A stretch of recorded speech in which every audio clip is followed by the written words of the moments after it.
WhatsApp guys, कैसे हैं आप सभी लोग। आज की इस वाली वीडियो में मैं आपको हैमर कैंडलस्टिक पैटर्न को मास्टर करवाने वाला हूँ। अभी मजा आएगा ना भिड़ो। अब चलिए समझ लेते हैं हैमर कैंडलस्टिक पैटर्न होता क्या है। हैमर कैंडलस्टिक पैटर्न एक बुलिश रिवर्सल पैटर्न है जो टेक्निकल एनालिसिस में काफी इंपॉर्टेंट रोल प्ले करता है। ये पैटर्न अक्सर डाउन ट्रेंड के बाद दिखने को मिलता है और इस बात का सिग्नल देता है कि प्राइस अब रिवर्स कर सकता है। हैमर पैटर्न का नाम उसके शेप की वजह से पड़ा है जो एक हथौड़े की तरह दिखता है। हैमर कैंडलस्टिक पैटर्न एक बुलिश रिवर्सल पैटर्न है जो टेक्निकल एनालिसिस में बहुत ज्यादा काम आता है। अब टेक्निकल एनालिसिस क्या है, आपके लिए बहुत न्यू टर्म होगा तो आप इसे इग्नोर भी कर सकते हैं। आप बस ये समझिए कि एक बुलिश रिवर्सल पैटर्न है जो कि अप ट्रेंड डाउन ट्रेंड को अप ट्रेंड में चेंज करवा सकता है।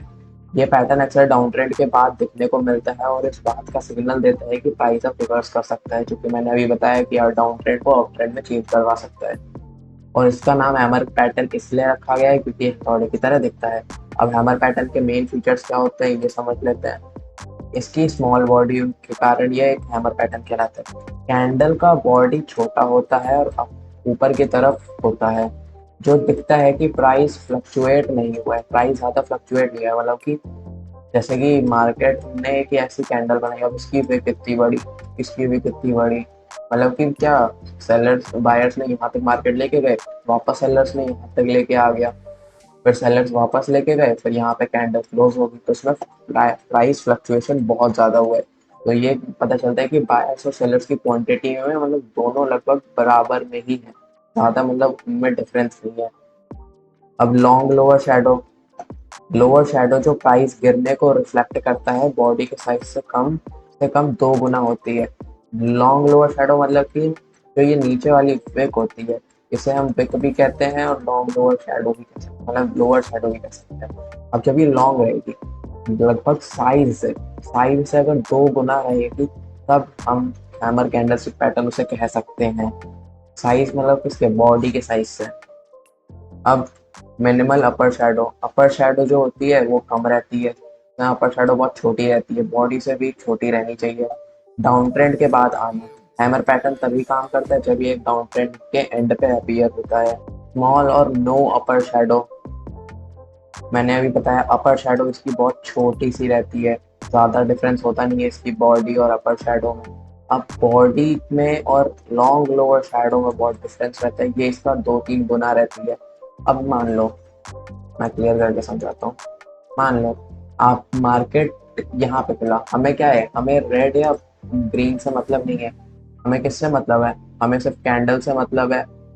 अब मार्केट यहाँ पे खुला और बायर्स ने पावर लगाई तो यहाँ तक मार्केट गया और यहाँ पे इसने हाई फॉर्म कर लिया। जब इसने हाई फॉर्म किया तो सेलर्स ने पूरी पावर लगा के इसे नीचे तक लेके आए, तो यहाँ पे इन्होंने एक लो फॉर्म करवा दिया। यहाँ पे इन्होंने लो सेलर्स ने एक लो फॉर्म करवा दिया।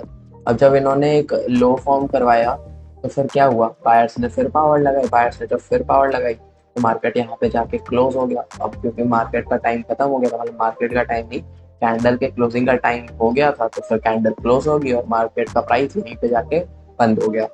फिर उसके बाद ऐसा ही सेम ग्रीन कैंडल में होता है। ग्रीन कैंडल में क्या है, ओपन नीचे होता है, क्लोज ऊपर होता है। अगर ग्रीन कैंडल तो उसमें वो ज्यादा अच्छा रहता है, क्योंकि रेड कैंडल में क्या रहता है, बायर्स उसको नीचे ही क्लोज कर पाते हैं, ज्यादा ऊपर क्लोज नहीं कर पाते।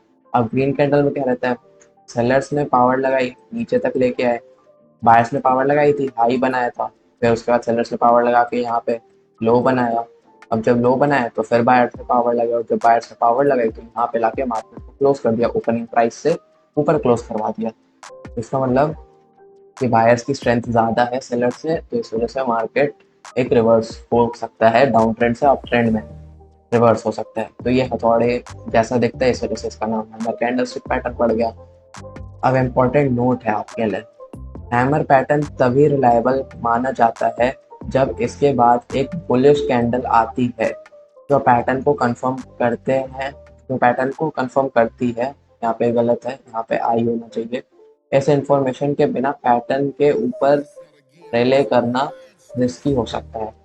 अब जैसे कि मान लो ये पैटर्न आपका बन गया, ठीक, आपने सोचा कि चलो ये पैटर्न डाउन ट्रेंड फॉर्म हो रहा है। मैं आपको एग्जांपल के साथ समझाता हूँ इस चीज़ को।